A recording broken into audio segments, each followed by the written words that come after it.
台南市北区区前大楼新建工程动土开始，速度。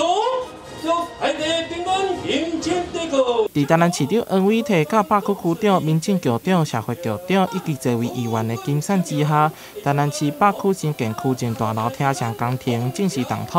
我们都晓得北区区公所在原有的地方那个太狭窄，而且交通又不太会方便，所以民众呢要洽公的时候，光是停车就是一个很大的问题。所以市长上任之后，特别一直在找个地方要规划那个北区的区政大楼。 所以很难得，我们找到这块土地了。这块地位置会当讲是非常的好，交通也非常的便利。建筑的整体规划将结合后勤事务所进驻，并设置托婴中心，打造多功能的社区优质服务场所。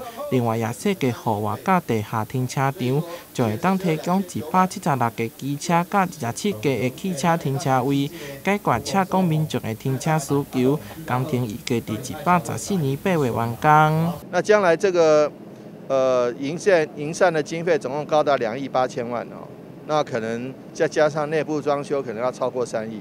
那所以说，这个算是一个蛮这个大的一个花费，对一个地方政府来讲。但是我们也希望说，这个工程尽速完成。北区区公所表示，区政大楼未来完工了后，将提供多元的区政服务，也期盼会通服务更加侪民众，成为上优质的车工环境。台南新闻杨顺怀采访报道。